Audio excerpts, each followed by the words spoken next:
Les gens d'ici sont aujourd'hui à Quimper, dans le quartier de Sainte-Thérèse, en compagnie d'une artiste peintre qui, depuis quelques années, a développé et popularisé une technique de peinture. Elle réalise des tableaux, mais elle exerce son art sur d'autres supports, textiles, faïences. Ses œuvres sont des motifs, des formes, parfois géométriques, mais pas que. Et sa technique est tellement particulière que certains imaginent que c'est de la broderie. Nous avons rendez-vous pour la première fois avec Rose Guardet qui va nous accompagner durant une dizaine d'émissions. Bonjour Rose, merci de nous accueillir chez vous, mais nous sommes dans un musée, on se croirait au cœur du pays bigoudin. Pour une fois nantaise, c'est quand même assez étonnant. Ben oui, mais bon, pour l'instant, aucun bigoudin ne m'a jeté des tomates encore, donc ça va. Mais dis donc Rose, Oui. vous étiez allergique aux poils de pinceau, puisque vous avez développé cette technique, vous allez nous expliquer. Comment vous est venue justement l'idée d'utiliser cette technique peu commune? Est-ce que c'est une rencontre, une découverte, une révélation, ou bien vous avez dû tricher un petit peu? C'est quoi l'idée? Pas du tout, tout à fait par hasard, ma foi. Un jour, j'ai commencé à dessiner des volutes, tout ça. Je me suis dit, tiens, ça ressemble à des motifs bigoudins, mais vraiment tout à fait par hasard. Et comme j'avais déjà utilisé un petit peu la technique du cloisonné, on va dire, par peinture, voilà, bah, j'ai allié tout ce que je connaissais, la broderie, la couture, la peinture, le cloisonnage, voilà, pour faire ce que j'ai fait. Ouais, parce que ces motifs, c'est condensé de signes, Oui. car ils sont un peu issus quand même de notre culture. Ils font partie des formes qui ornaient les costumes, notamment du pays bigoudin par rapport aux couleurs. Là, il y a quand même un rappel très fort de nos origines. Ah bah tout à fait. En plus, le costume de bigoudin donc a beaucoup de symboles. C'est un des rares costumes, sinon peut-être le seul, on va dire, en Bretagne. Donc tu es d'accord avec moi, donc qui a dès le premier regard, on sait qui c'est, quoi. On sait d'où il vient. On reconnaît une bigoudaine de loin, donc pas seulement avec la coiffe, mais aussi avec la broderie donc du costume.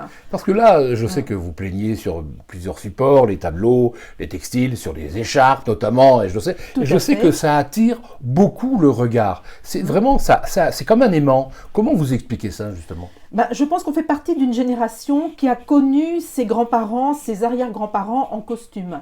Donc ça rappelle quelque chose à tout le monde en fait. Hein, donc.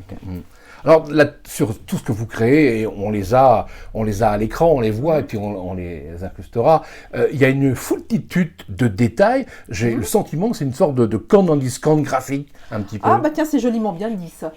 Ça en Mais, finit pas, parce qu'il y a une multitude ouais. de détails. On regarde, on part dans un sens, dans l'autre, on regarde, il y a du détail, mais comment elle fait pour... C'est quoi cette passion pour le détail?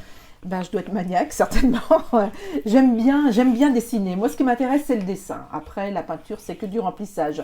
Je m'éclate en faisant des dessins. Donc, bon, ben, juste un petit dessin, ça ne me suffit pas. Donc, j'aime bien mélanger plein de petites choses. Et j'aime beaucoup aussi l'idée qu'on puisse mettre mes tableaux dans tous les sens. Voilà, selon ce qu'on ait une grande place, une petite place. Voilà, on peut le mettre horizontalement, verticalement. J'aime bien jouer avec les espaces. Rose, ce que vous avez réussi à faire depuis déjà quelques années, c'est qu'il y a un style ou une marque Rose Guardet, parce que vous avez inventé ces supports nouveaux, mais il y a une marque de loin, on sait que c'est du Rose Guardet. Alors certains vont dire, ah, ça ressemble à du Pascal Jaouen, ce qui est vraiment, peut-être pour vous d'ailleurs, une belle renommée, mais n'empêche qu'on reconnaît tout de suite un motif que vous avez créé. C'est pas mal quand même. Je suis contente. C'est vrai que j'aime beaucoup. Moi, je peins. Je ne sais pas broder. Il me faudrait 3 vies pour broder un petit machin. Donc, j'admire les brodeurs. Je ne saurais jamais faire, donc je peins. Donc, C'est pas la broderie du pauvre. Osais-je. Eh ben, pourquoi pas? Parce que vous savez, j'ai déjà entendu une histoire d'une dame qui était veuve à 16 ans, donc pendant la guerre 14. Elle n'avait pas beaucoup d'argent et donc elle avait juste une petite broderie. Et puis au fur et à mesure du temps, bon, elle s'est remariée. Voilà, ils ont vendu une vache, un cochon, je ne sais quoi. Hop, elle s'est fait faire des broderies un petit peu partout. Comme dans le temps. Et puis finalement, bon, ben, elle a eu un costume tout à fait convenable à la fin de sa vie. Vous êtes imité, copié. Ça peut arriver. Certains osent. Voilà, ça peut arriver, hein, souvent copié, jamais égalé, on va dire. Oui, Donc, exactement. Bien, très bien. Qu'est-ce que vous voulez exprimer par ses dessins, parce qu'un artiste, quelque part, bon, il crée, il peut prendre sa page blanche et partir comme ça à la création. Qu'est-ce que vous voulez exprimer? Est-ce qu'il y a un héritage, une frustration de l'enfance? Car au-delà du bien que ça doit vous procurer pour dessiner, le bien que ça nous fait quand on regarde, il y a à la fois de l'apaisement hein, dans tous ces motifs. Il y a des milliers de détails, je le disais tout à l'heure, de la douceur, mais parce qu'on sent ni orage, ni aigreur, ni tempête, mais beaucoup d'harmonie quand même.